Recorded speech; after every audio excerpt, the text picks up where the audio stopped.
It's been a typical overcast winter's day in Cape Town so far today. But the country is well known for its predominantly sunny weather. And it's the overexposure to the sun's harsh rays and the use of sunbeds which have skin cancer experts in South Africa deeply concerned. Top cancer researcher Dr. Melissa Wallace says the high UVA and UVB exposure from the harsh sun in South Africa plays a crucial role, but also attributes the most dangerous, deadly skin cancer, known as malignant melanoma, to the use of tanning beds.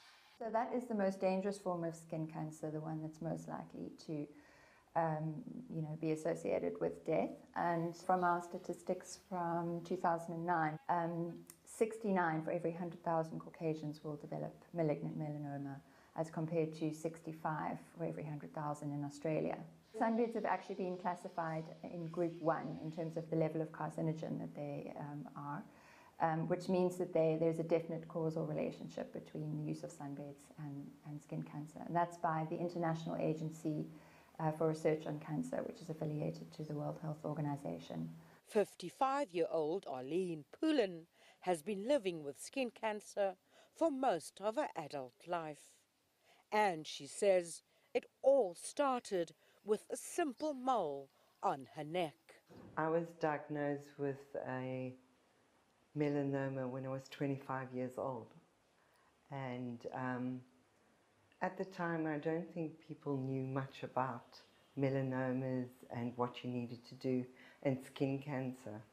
I was just told by the doctor to keep a check on it. But 11 years later, the cancer had moved from the melanoma at the back of my neck into the lymph nodes in my neck. It's a common misconception that only white people are at risk of skin cancer.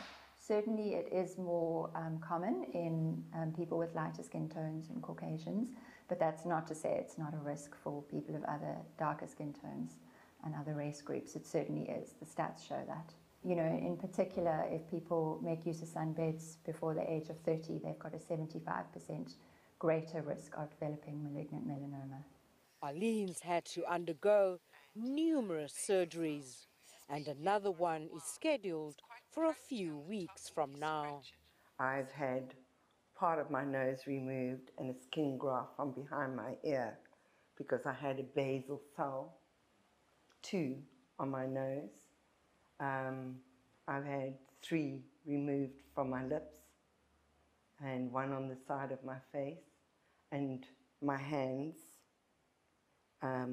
various scars caused by the removal of basal cells. And just recently, I've just had something removed from my legs.